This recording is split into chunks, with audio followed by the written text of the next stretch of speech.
হবে আমার বর? খুব সুন্দর নাকি খুব বিশ্রী? কেমন হবে তার চরিত্র? কিছুদিন আগে চাচাতো বোনের বিয়ে হয়েছিল। ও বলেছিল ওর বর নাকি মদ খেয়ে ওর সাথে জোর করে ওইসব করেছে, অনেক কষ্ট দিয়েছে, আর অনেক ব্যথাও নাকি দিয়েছে ওকে। ওর বর তো সবার সামনে ওকে খারাপভাবে তুলেও ধরেছে। ও নাকি কিছু বোঝে না, ন্যাকা টাইপের, এরকম বলে ওর বরটা ওকে শ্বশুর বাড়ির সবার সামনে অনেক অপমান করেছিল। আচ্ছা, আজকে কি আমার বড় আমার সাথে এমনটাই করবে, নাকি এর থেকেও ভয়ঙ্কর কিছু করবে? বাবা গো, এইসব ভেবে এখনই তোমার হাত পা কাঁপছে। লোকটাকে অবশ্য আমি এখনো সামনাসামনি দেখিনি, শুধু কয়েকবার ধমকের আওয়াজ শুনেছি, তাও আবার দূর থেকে।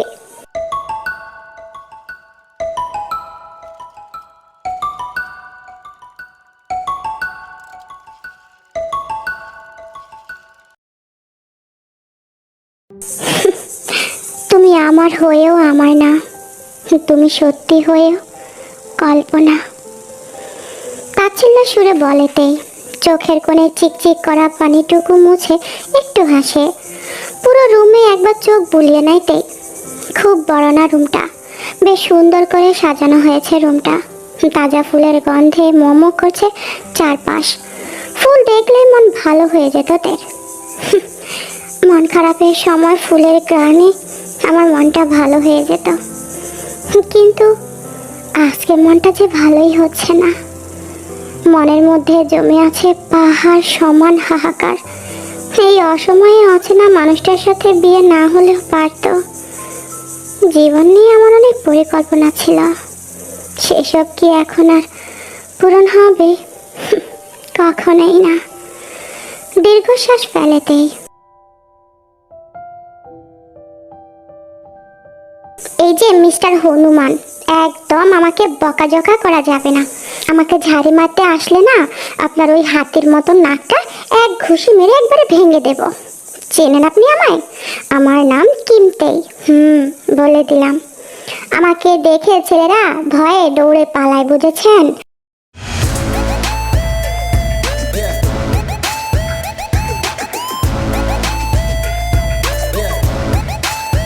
একদম আমার উপর হুকুমদারি করা যাবে না, মাইন্ড ইট। Like seriously?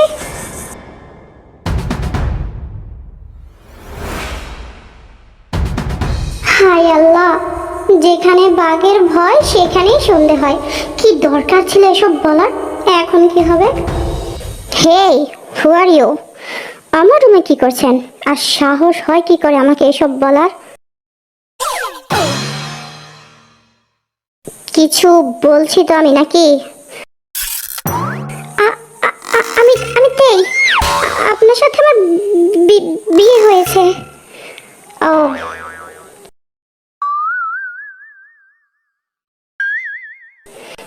এভাবে তাকাচ্ছে কেন লোকটা? তাহলে কি উনিও আমার চাচাতো বোনের বরের মতো? সুগা, কোথায় তুমি? আমাকে বাঁচাতে আসবে না তুমি?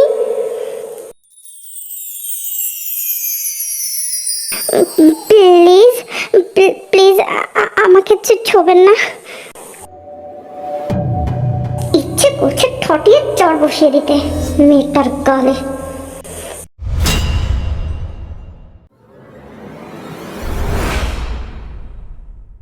ইডিয়েট!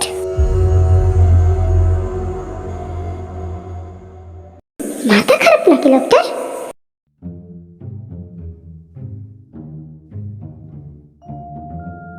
আরে, এখানে তো ছিল আমার সব জামা কাপড়, এখন দেখছি কিছুই নেই।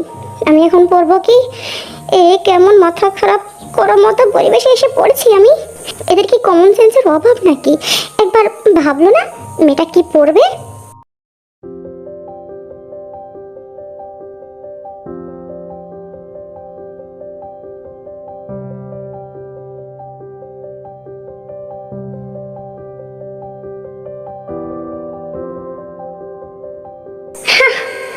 মানুষ কতটা পাগল হলে ভেজা তোয়ালে আলমারিতে তালা দিয়ে রাখতে পারে। এখানে যে কেউ একজন দাঁড়িয়ে আছে সেদিকে তার কোনো খেয়ালই নেই। এর থেকে তো আমার চাচাতো বোনের বরটাই ভালো ছিল, অন্তত তোয়ালেটা তো দিয়েছিল ওকে, তবে দিয়েছিল কিনা এটা আমি অতটা শিওর না। আসলে এটা জিজ্ঞাসা করাই হয়নি। এই যে শুনছেন, এই মেয়ে, প্রবলেম কি তোমার? হ্যাঁ, একদম ডিস্টার্ব করবে না আমাকে, তাহলে ব্যালকনি দিয়ে নিচে ফেলে দেব, মাইন্ড ইট। এই আমি কোথায় এসে পড়লাম? মনের দুঃখে একটু ভালো করে কান্নাও করতে পারছি না। যদি কান্নার শব্দ বলে সত্যি সত্যি আমাকে ফেলে দেয়, তখন কি এমন বলেছিলাম আমি, যার জন্য এভাবে ধমক দিল আমাকে? এখান থেকে আমাকে পালাতে হবে, নাহলে এই হনুমানের ধমক খেতে খেতেই মরতে হবে আমাকে। থাকবো না আমি এখানে।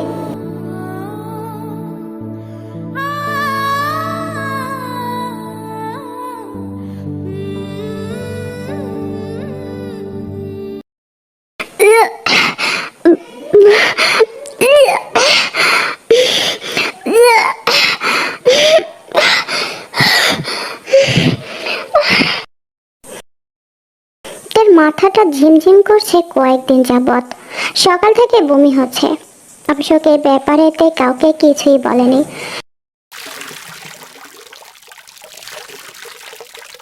চোখ মুখে পানি দিয়ে আয়নার দিকে তাকাইতে ভয় জেগে ওঠে মনের ভেতরে। না, আমি কি প্রেগনেন্ট?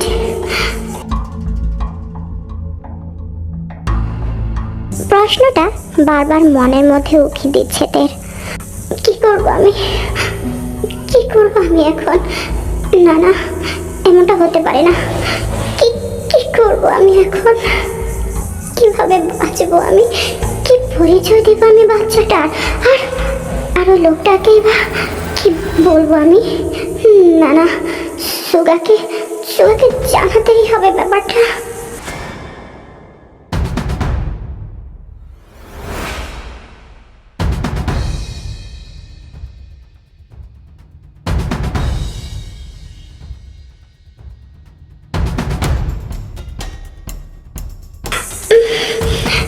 হ্যাঁ, সুগার ফোনে তো কল ঢুকছে না, আবার বন্ধ বা ব্যস্ত কিছুই বলছে না।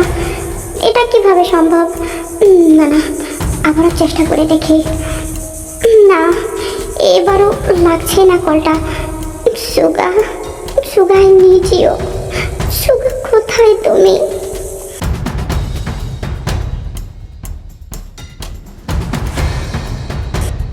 ইচ্ছে করছে কাঁচা চিবিয়ে খেতে। সুগা করেই যাচ্ছে অনবরত। কি আছে ওই সুগার মধ্যে যা এই জাঙ্কুকের মধ্যে নেই?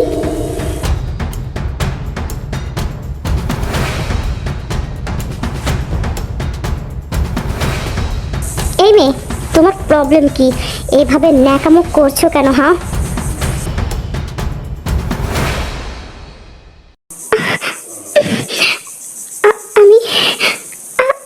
আমি প্রেগনেন্ট।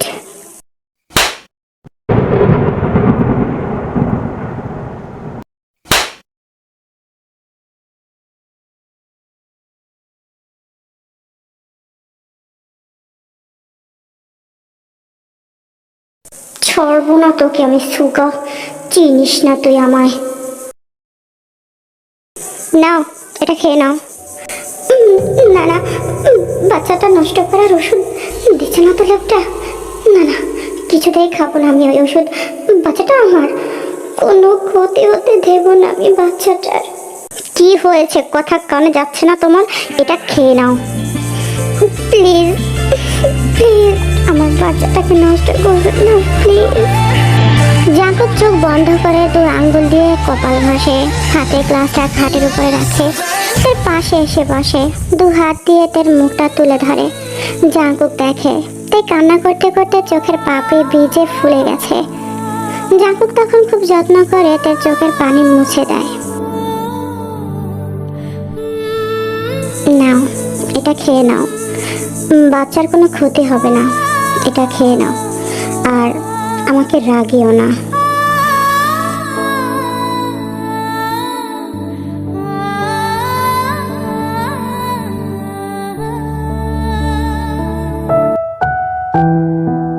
ইডিয়েট একটা।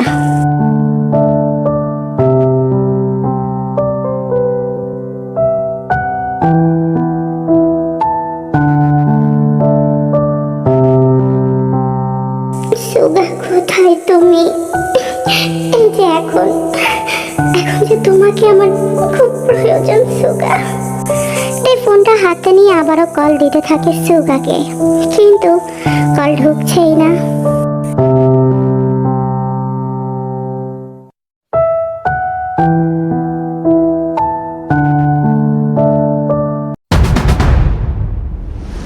ভালোবাসার মানুষটি এতটা কাছে থাকার পরেও মনটা বারবার পিছিয়ে যাচ্ছে। নিজের হাতে ভালোবাসাকে খুন করতে ইচ্ছে করছে আমার। এতটা নিচে কি করে নামতে পারলো তেই? জাস্ট কয়েকটা দিনের রিলেশনে নিজের সম্মানটাও দিয়ে দিল। না, এটা আমারতেই হতেই পারে না। আমারতেই এতটা অপবিত্র হতেই পারে না।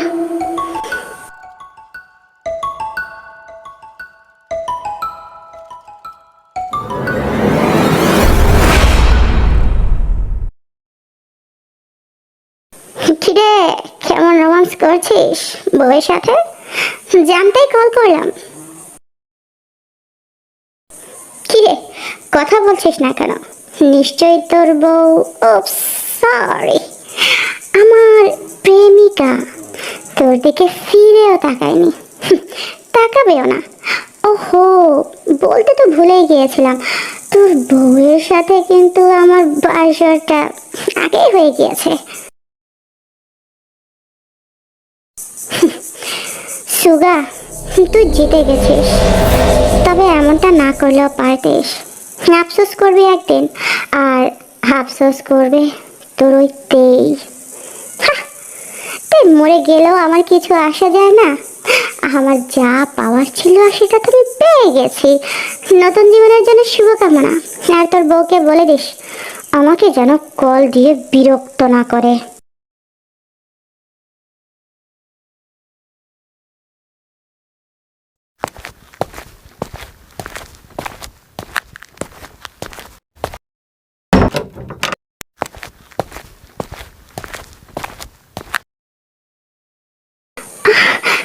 সুগা, তুমি এসেছো?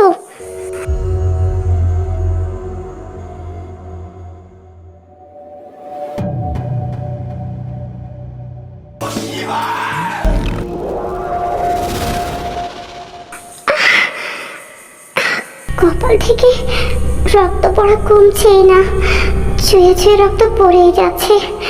না না, এভাবে বসে থাকলে চলবে না। ভার্সিটিতে যেতে হবে, সুগাকে খুঁজতে হবে।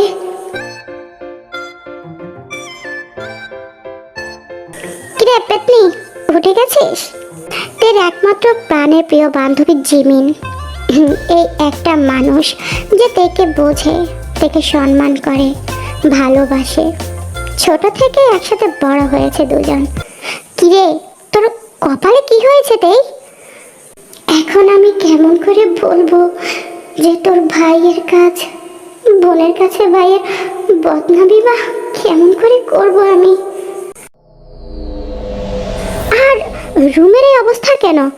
ভাইয়া কোথায়? আমার ভাইটার মানুষ হবে না। ও তো নিজে তোকে বিয়ে করার জন্য মইয়া হয়ে উঠেছিল, তাহলে কেন এত রাগ দেখাচ্ছে সেটাই তো বুঝতে পারছি না। ওনার এই ব্যবহারের জন্য আমার একদমই রাগ হচ্ছে না। এটা স্বাভাবিক, নিজের বিয়ে করা বউ প্রেগনেন্ট, সেটা শুনলে যে কোনো ছেলেই এমন রিয়েক্ট করবে। ভাগ্য ভালো যে উনি এখনো আমাকে এই বাড়িতে থাকতে দিয়েছে। খুব বড় ভুল হয়ে গেল রে জিমিন, তুই কেন আমাকে পালাতে দিলি না? আমি পালিয়ে গেলেই তো এসব ফেস করতে হতো না আমার। এখন কি করব আমি?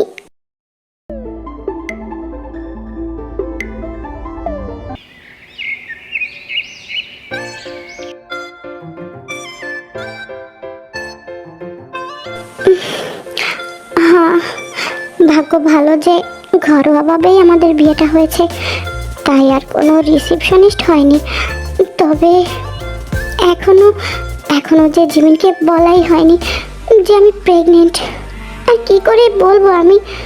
জিমিন যতই আমার ভালো বান্ধবী হোক না কেন, জাঙ্কুকের তো বোন। মাথাটা ভীষণ ঝিমঝিম করছে আমার, কি করব বুঝে উঠতে পারছি না। না, যেভাবেই হোক সুগ অব্দি আমাকে পৌঁছাতেই হবে। তেই আর সুগার সম্পর্কটা বেশি দিনের নয়, 5-6 মাস হবে হয়তো। খুব ভালোবেসে ফেলেছে এই 5 মাসে তেই সুগাকে।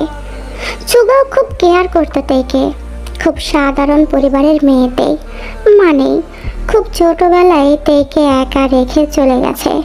সৎ মা কখনোই ভালোবাসতো না তেইকে। খুব অবহেলায় অনাদরে বড় হয়েছে তেই। ভার্সিটিতে ওঠার প্রথমেই সুগার সাথে পরিচয়। খুব ভালোই চলছিল সব। হঠাৎ একদিন জিমের বার্থডেতে তেই যায়। পার্টি শেষ করতে করতে প্রায় অনেক রাত হয়ে যায়। তেই ভুলভাল কিছু খেয়ে নেয়। তারপর আর কিছুই মনে নেই ওর। সকালবেলা নিজেকে সুগার বাড়িতে পায়। সুগা তের পাশেই এলোমেলো হয়ে শুয়েছিল। তের আর বুঝতেই বাকি ছিল না ওর সাথে ঠিক কি হয়েছে। সেদিন খুব কেঁদেছিল তেই। তের কান্নার শব্দে সুগা জেগে গিয়েছিল। সুগা তার পায়ে ধরে ক্ষমাও চেয়েছিল।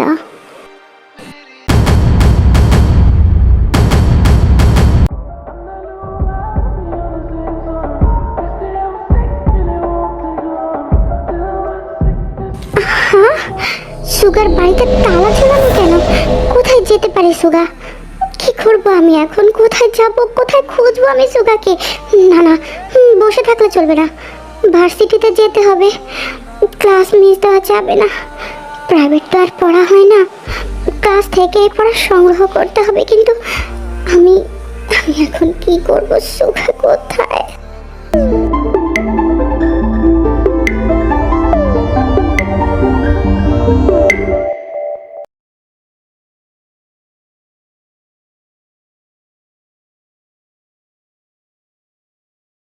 এই শুনেছিস, আজ নাকি নতুন স্যার আসবে। কেমন হবে নতুন স্যার? শুনেছি নতুন স্যার নাকি অনেক স্মার্ট আর অনেক হট। এইভাবে কোথায় হারিয়ে গেল সুগা?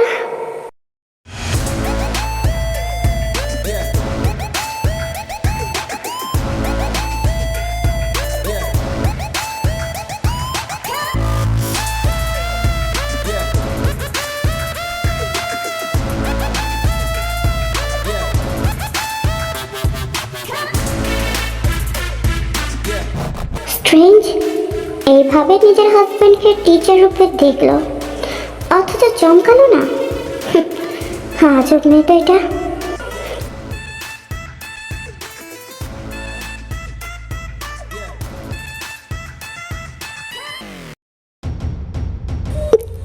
কিছু বলবেন স্যার?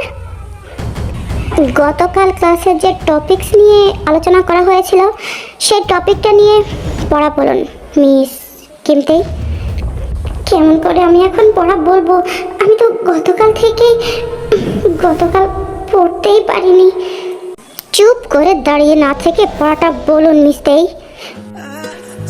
আসলে আসলে স্যার আমি পড়াটা বলতে পারবো না। কেন কেন পারবেন না? আমি বাসায় পড়ার সময় পাইনি। কেন?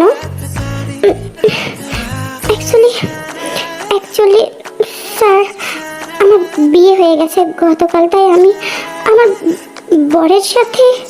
স্টুপিড! আপনি আপনার বরের সাথে ছিলেন নাকি আপনার বয়ফ্রেন্ডের সাথে ছিলেন এটা শুনতে আমরা কেউই আগ্রহী নই। ঘটা করে বলারও কিছু নেই। আর এটা কোনো এক্সকিউজ না। ফাঁকিবাজি দূরে গিয়ে করবেন, আমার ক্লাসে একদমই না। এইভাবে তো না বললেও পারতেন উনি। উনি তো সবই জানেন। Sit down. আর হ্যাঁ, নেক্সট টাইম থেকে বরের গল্প শোনাতে আসবেন না।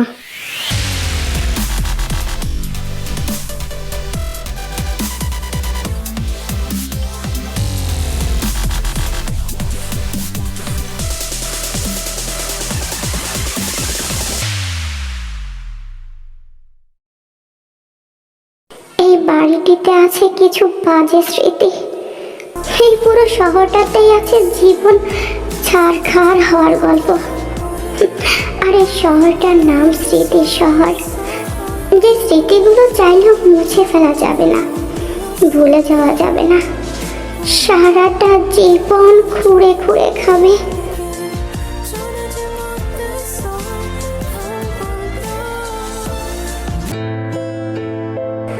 উনি করছে। এখন কি এই লোকটা আমাকে বাড়িতে রেখে আসবে? মামুনি তো আমাকে মেরেই ফেলবে। কি করবো আমি এখন? ভাইয়া, তুই কি শুরু করেছিস বলতো? কেন পাগলামি করছিস বল তুই? জিমিন, তুই কোনো কথা বলবি না, থাকবো না আমি এখানে। এবার আমি বুঝতে পেরেছি আমাকে তাড়াতে পারবে না বলে উনি নিজেই বেরিয়ে যাচ্ছে। তুই যাবি যা, কিন্তু তেই তোর সাথে কোথাও যাবে না, সোজা সবটা বলে দিলাম তোকে। এই মেয়ে, তোমার কোনো কমন সেন্স নাই? পাগল তুমি? তোমার মাথায় ব্যান্ডেজ করা খেয়াল ছিল না তোমার? মনটা সবসময় খালি প্রাক্তনের কাছে ফেলে রাখো কেন? হ্যাঁ, এইভাবে ধমক দিবি না তুই ওকে। আমাকে না বলে ওকে বল খেয়াল কোথায় থাকে ওর। জলদি রেডি হতে বল ওকে। তেই কোথাও যাবে না ভাইয়া। আপনি আমার সাথে যাবেন? ইয়েস আর নো? ওনার সাথে যাওয়াটা কি ঠিক হবে? যদি মেরে গুম করে দেয় তখন? নিশ্চয়ই মেরে ফেরার জন্যই আমাকে নিয়ে যাবে। ইয়েস আর নো? হ্যাঁ হ্যাঁ, যাব। ভাইয়া, এটা ঠিক করছিস না তুই। আসছি। হ্যাঁ, আসছি মানে? ভাইয়া, ওকে চেঞ্জ তো করতে দিবি। জাঙ্কু, এটা কি পাগলামি হচ্ছে? পাগল হয়ে গেছো তুমি? এই মানুষগুলোর সাথে ভালোভাবে পরিচয় হলো না, তার আগে বিচ্ছেদ হয়ে গেল। ভালোভাবে উপভোগ করাই হলো না শ্বশুর বাড়ি।